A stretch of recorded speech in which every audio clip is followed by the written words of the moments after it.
Hello guys, this is my first video on my YouTube channel. So अब मैं इस channel में मानवास and मांगास explain करूँगा। अगर मुझसे कोई गलतियाँ हो जाएं तो आप प्लीज़ मुझे ज़रूर बताना, ताकि मैं अपनी गलती को सुधार सकूं और अच्छे से अच्छा आपको कंटेंट प्रोवाइड करवा सकूं। तो आज हम पहली मानवा स्टार्ट करने जा रहा हूं, जो कि है द सेकंड लाइफ रैंकर। और ये मानवा जो है काफ़ी बढ़िया बताते हैं, इस वजह से मैं इसी से स्टार्ट कर रहा हूँ। मैंने भी पढ़ी है तो मुझे काफ़ी बढ़िया लगती है। और चलिए जल्दी से शुरू कर देते हैं बिना किसी वक्त गवाए। और पहला सीन शुरू होता है और हमें दिखाया जाता है कि एक लड़का एक तस्वीर अपने हाथ में लेके बैठा हुआ है और उसे सोचते हुए बोलता है कि अगर सोचा जाए तो मैंने इसके बारे में 5 साल बाद एक मृत्यु लेख में सुना है। और उसके बाद अगला सीन चेंज होता है और हमें एक और फोटो दिखाई जाती है और उस पर लिखा होता है कि 3 साल पहले। और वो लड़का बोलते हुए कंटिन्यू करता है, मेरी माँ जो हमेशा से जानती थी अपनी बीमारी के बारे में, पर उन्होंने अपनी पूरी जिंदगी मेरे भाई को ढूंढने में लगा दी जो हमें छोड़कर चला गया था। वो काफ़ी समय से बीमार थी, पर शायद अब वो एक अच्छी जगह चली गई है। और हम सब देखते हैं कि सब कुछ लोग उन्हें कॉन्डोलेंसेस देने आए हुए हैं और थोड़ी बहुत भीड़ जमा है, लेकिन सब थोड़ी देर बाद सब चले जाते हैं। तब वही लड़का एक रूम में जाकर देखता है कि बहुत सारे टेबल पर प्रिंटेड पेपर्स रखे हुए होते हैं और वो उन पेपर्स को एक को पकड़ के क्रश करके फेंक देता है। और हमें दिखाया जाता है कि वो पेपर्स पर उसके छोटे भाई का फोटो लगा हुआ है। और इसी के साथ वो गुस्से में अपने छोटे भाई को ढूंढना भी बंद कर देता है।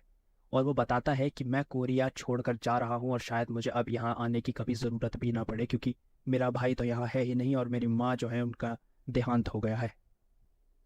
और इसीलिए मैं अब कोरिया छोड़कर हमेशा के लिए जा रहा हूँ। Struggle with every step, and I cannot get away. इसके बाद एक दूसरा सीन आता है जिसमें हमें पता चलता है कि उसका छोटा भाई जो है मर चुका है और उसकी कुछ चीज़ें जो उसके पास रह गई हैं, उसकी डेड बॉडी के पास से वो चीज़ें मिली हैं। और उसका बड़ा भाई उन चीज़ों को देख रहा होता है एक बॉक्स में, जिसमें से वो सबसे पहले निकालता है एक फ़ोटो जिसमें उसके भाई की फ़ोटो होती है और उसने कुछ कपड़े पहने होते हैं जस्ट लाइक अ सोल्जर। और देन उसके बाद उसकी नज़र जाती है एक पॉकेट वॉच पर, जो वो देखकर सोचता है कि ये तो वही पॉकेट वॉच है जो मैंने उसे दी थी जब वो फर्स्ट टाइम कॉलेज जा रहा था। और उसको इसी के साथ बहुत सारी पुरानी बातें यादें आने लगती है, जैसे कि उसका छोटा भाई बोलते हुए याद आता है जब उसने वो वॉच गिफ्ट की थी। वो बोलता है कि वैसे मुझे बहुत ज़रूरत थी इस वॉच की, थैंक्स ह्यूंग। और हमें इसी के साथ पता भी चलता है कि उसका नाम उसके बड़े भाई का ह्यूंग है।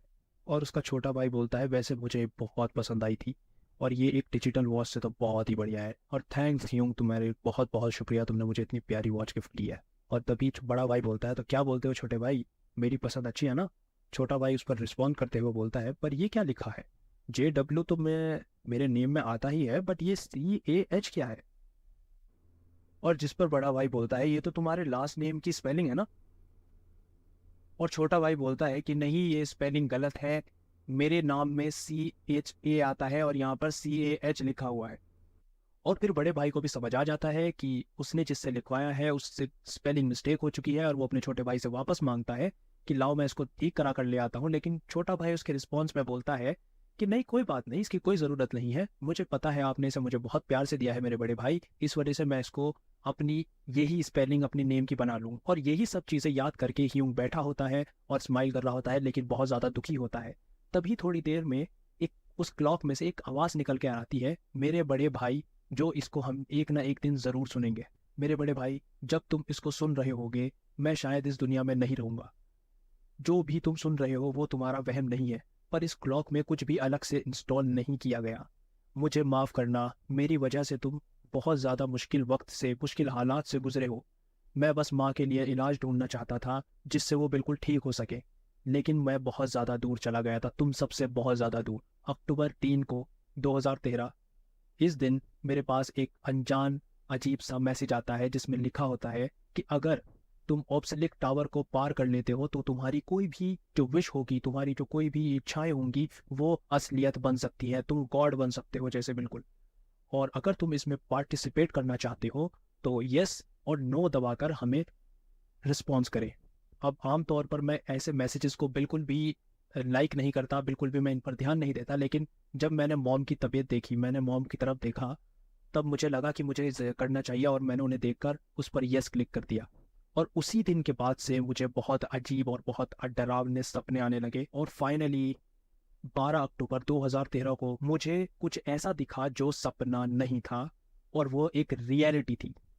उस सपने में मैंने देखा वहाँ एक दुनिया थी और मैंने वो जो देखी है वो दुनिया बिल्कुल असली लग रही थी। और वो दुनिया में मैंने एल्स की, मैंने एक डॉर्स की नई नई प्रजातियां देखी और मैंने और अलग अलग प्रजातियां भी देखी। और मैंने सबसे बड़ी बात, मैंने वहाँ पे ड्रैगन की आत्माएं देखी। लेकिन मेरा इन सब चीज़ों में कोई भी इंटरेस्ट नहीं था। मेरा सिर्फ और सिर्फ हमारी मॉम के लिए इलाज ढूंढना ही एक इंटरेस्ट था, उनके लिए दवाई लाना था और कुछ नहीं। अक्टूबर 28 2013 को मैंने कुछ समझदार लोगों की एक टीम बनाई और मैं टावर चढ़ना शुरू कर दिया। हमने टावर के फ्लोर को सोचना शुरू कर दिया कि अब हम यहाँ पे डिसाइड करने लगे कि हम फ्लोर बाय फ्लोर हर चीज़ को करते चले जाएंगे, हर चीज़ को क्लियर करते चले जाएंगे। 9 नवंबर 2013 को मैंने डिसाइड कर लिया कि मैं सारे रियल वर्ल्ड से अपने कनेक्शन सब कुछ ख़त्म करके मैं घर छोड़ के चला गया था। और 1 दिसंबर 2013 हमारी टीम बनी और जिसका नाम रखा गया आरिटा। और हमारी टीम सबसे बेहतर थी, सबसे बढ़िया थी हर तरह से। नवंबर 11 2014 को हमारा एक बड़े क्लैन से, बड़े रैंकिंग वाले क्लैन से हमारा झगड़ा हो गया और बाद में जिन क्लैन से हमने हाथ मिलाया था उनको भी मार दिया गया। 4 मार्च को मुझे एक लड़की से प्यार हो गया था और 19 सितंबर 2016 में एक वॉर छिड़ गया।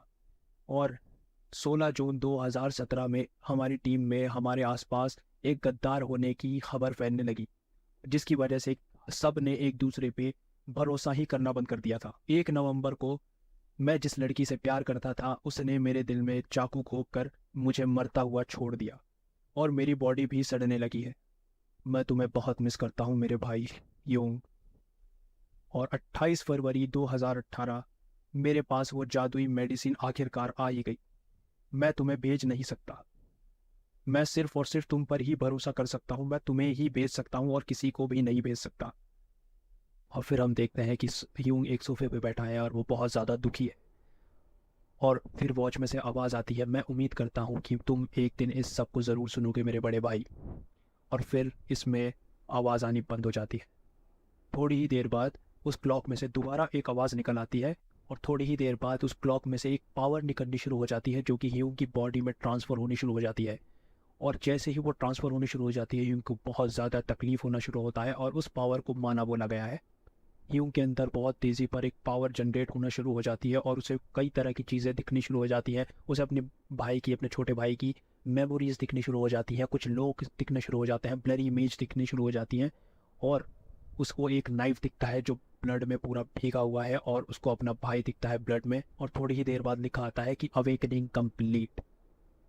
और फिर एक स्क्रीन आती है जिसको स्टेटस विंडो बोला गया है।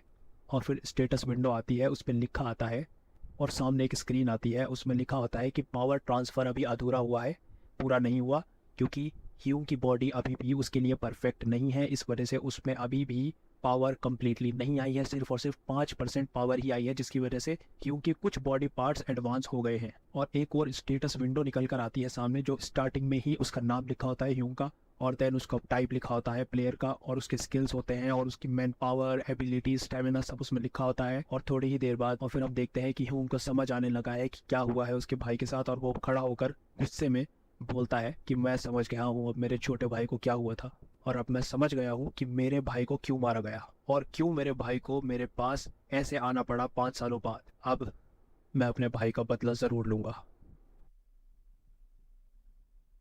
तो चलिए भाई लोग, अब इस वीडियो को यहीं पे रैप अप कर लेते हैं और मैं होप करता हूँ तुम्हें ये वीडियो अच्छी लगी हो।